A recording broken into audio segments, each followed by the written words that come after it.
Ustadz, kalau kita terkait krisis ya, kita boleh cemas nggak Ustadz kalau sebagai umat muslim tuh terkait kondisi seperti ini?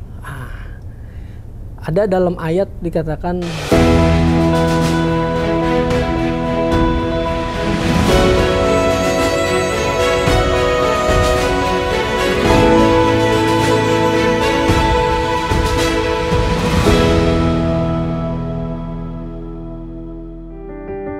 Assalamualaikum warahmatullahi wabarakatuh. Waalaikumsalam warahmatullahi wabarakatuh. Alhamdulillahirobbilalamin. Teman-teman BMers, dimanapun teman-teman berada, semoga selalu diberi kesehatan serta diberi kelancaran di setiap aktivitasnya. Amin amin ya robbal alamin. Amin amin ya Allah ya Oke teman-teman, kita kan semua tahu ya 3 tahun terakhir kita menghadapi pandemi kayak gitu, dimana mobilitas kita sangat minim, aktivitas ekonomi kita terhambat kayak gitu. Gak cuma di Indonesia, tapi juga di seluruh dunia kayak gitu.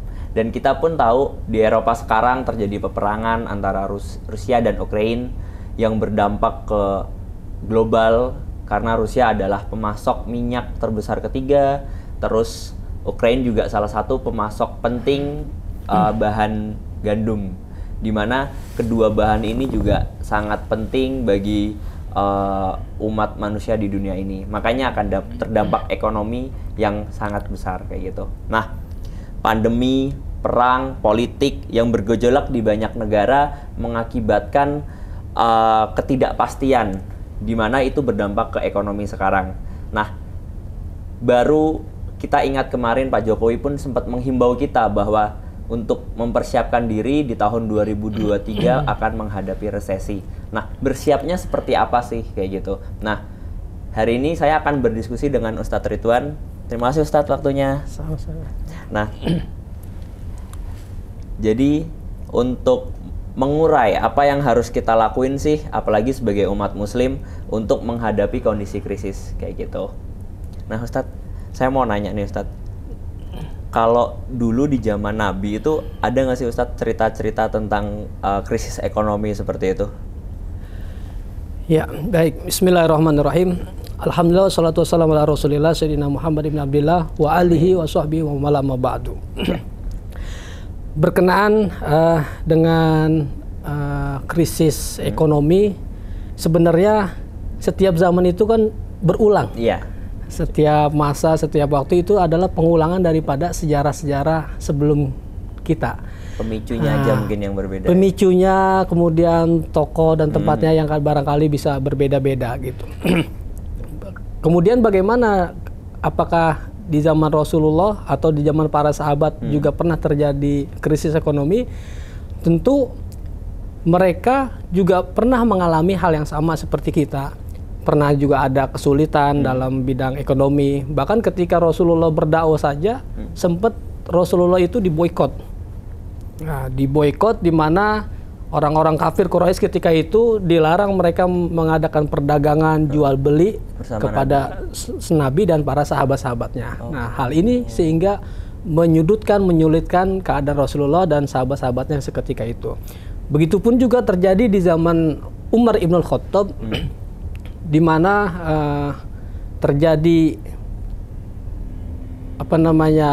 krisis ekonomi, di mana ketika itu mewabahnya satu penyakit yang luar biasa, bahkan bisa dikatakan lebih bahaya dan lebih parah kalau dibanding dengan COVID-19 ini. COVID aja udah parahnya kayak gitu ya? COVID aja udah parah. Nah, ini lebih parah lagi. Kenapa?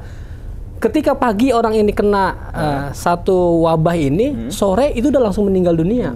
Gitu. Itu saking parahnya. Sehingga apa, ketika terjadi wabah penyakit ini, kemudian banyak yang meninggal segala macam, akhirnya ini berdampak juga kepada perekonomian umat ketika itu.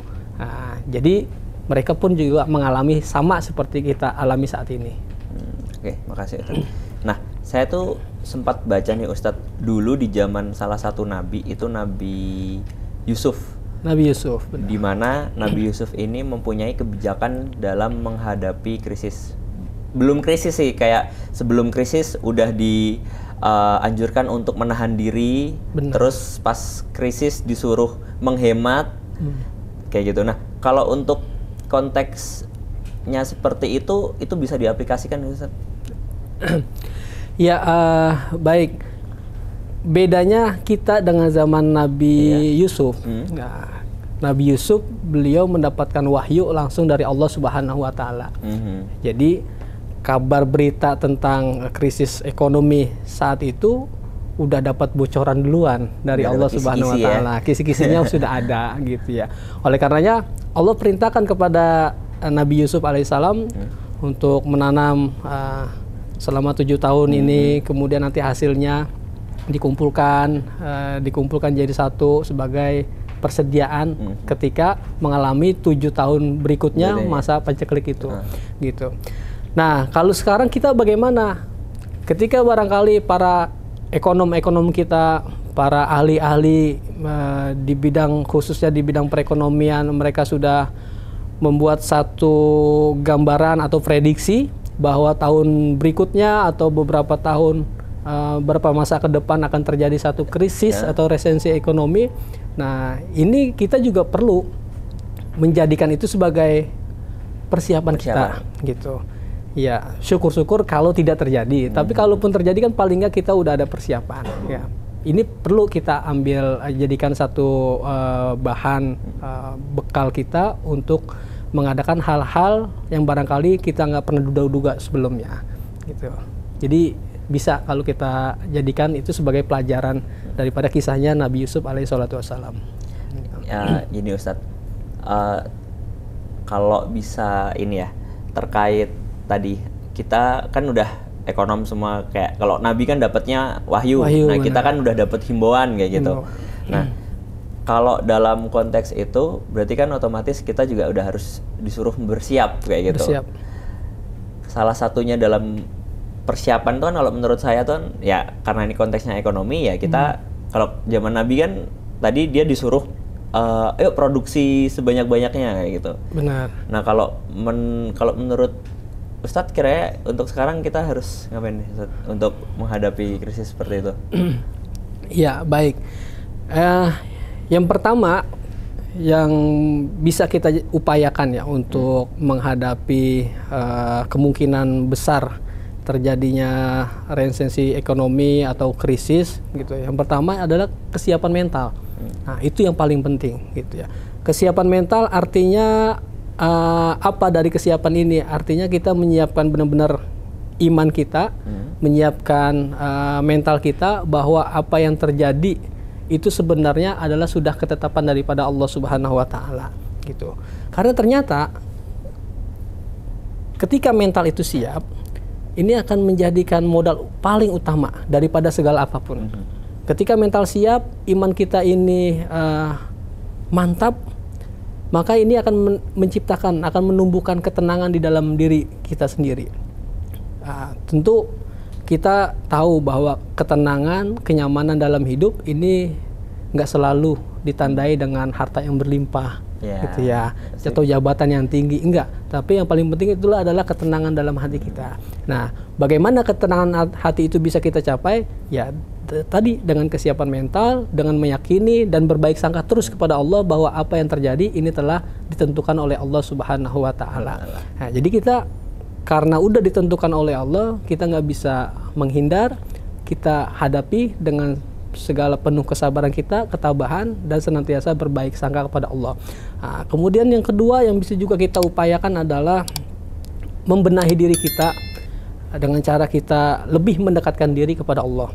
Jadi ketika Allah kasih ujian, bukan justru malah kita menjauh dari Allah, tapi seharusnya dengan ujian mendekatkan diri kita kepada Allah.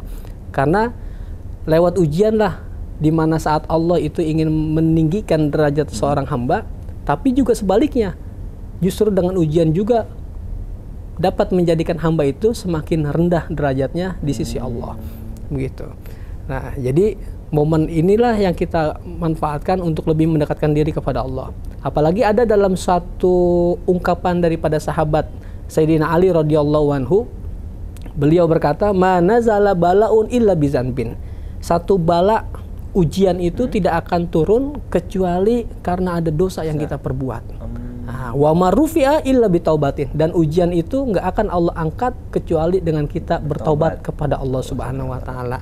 Nah, ketika ada kesulitan dalam perekonomian, krisis begitu, kita jadi muhasabah sendiri. Bisa jadi ini juga karena ada sumbangsi kesalahan kita, dosa kita dalam hal ini gitu. Jadi kita nggak selalu harus menyalahkan pemerintah kita, nggak selalu menyalahkan negara.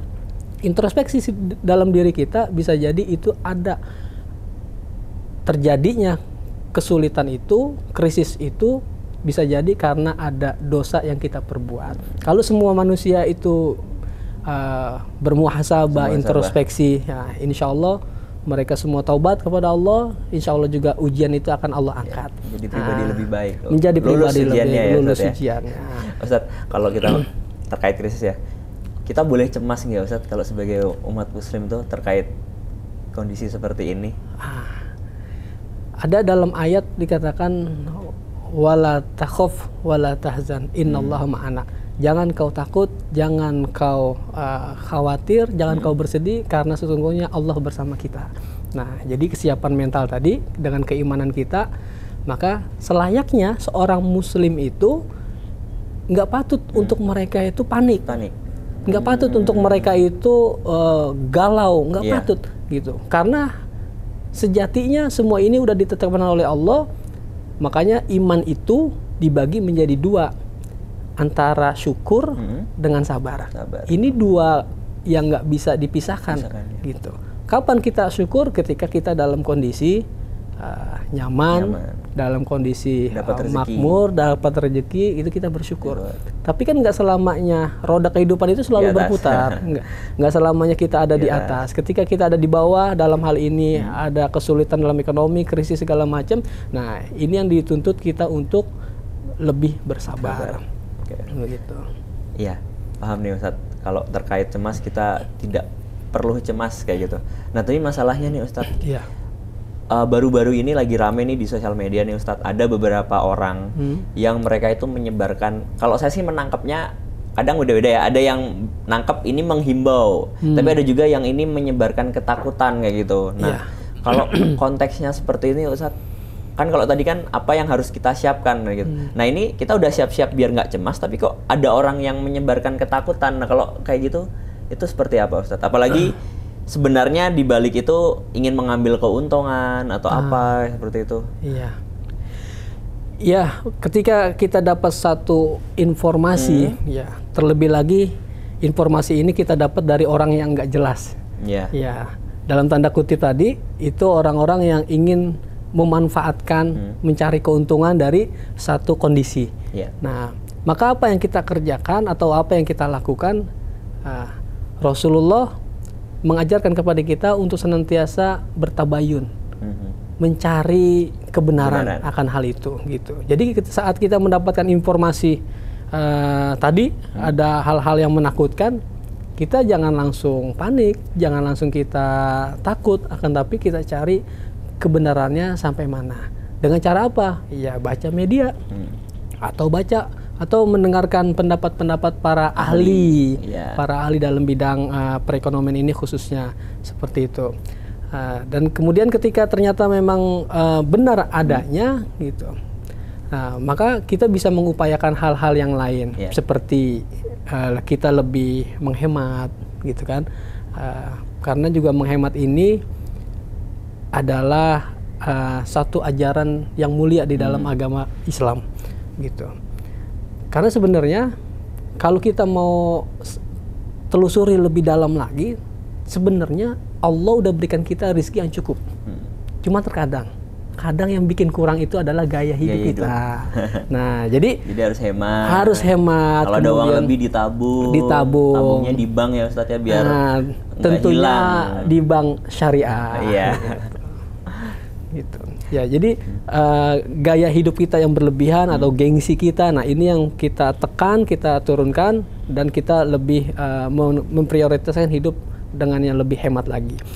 Dan barangkali yang lain yang bisa kita upayakan juga adalah menurunkan daripada gaya hidup, kemudian punya mental hutang sana sini segala macam. Nah, itu yang perlu dikurangkan juga gitu. Jadi kita bisa membedakan mana kebutuhan primer, mana kebutuhan yang sekunder. Sekunder kayak gitu.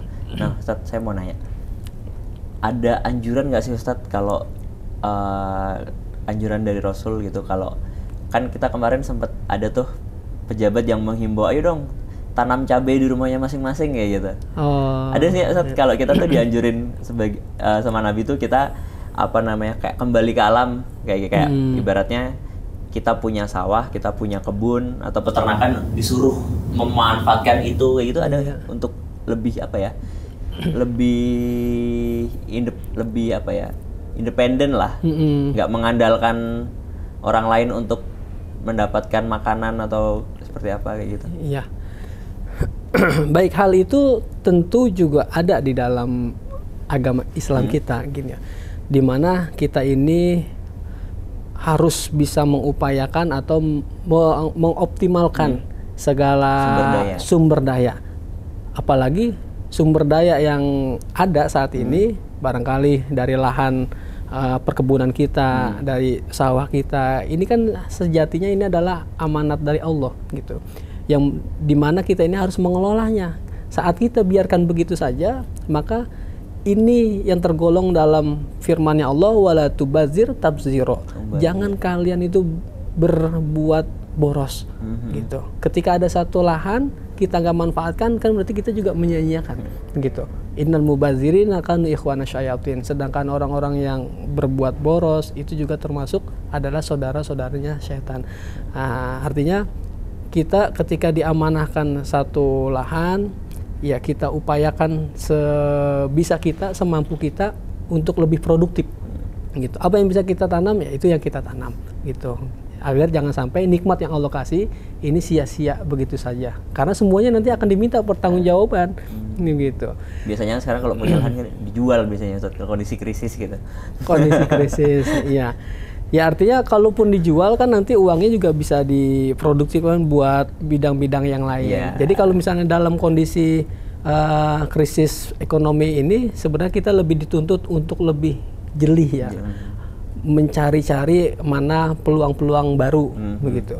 Barangkali pintu rezeki kita tertutup dari sini, terbuka yang lain. Dengan catatan tadi tuh, kalau kita tenang menghadapinya, kemudian kita banyak mendekatkan diri kepada Allah, insya Allah akan ada jalan keluar yang lainnya. Gitu. Makasih Ustadz, terima kasih atas diskusinya. Sama-sama. Itu tadi teman-teman penjelasan terkait cara menghadapi dalam kondisi krisis atau dalam kondisi resesi kayak gitu. Nah, semoga setelah mendengarkan diskusi ini, kita semua bisa mengambil ilmunya dan bisa mengimplementasikannya. Oke, baik teman-teman BMers, kurang lebihnya itu yang bisa saya sampaikan. Wassalamualaikum warahmatullahi wabarakatuh.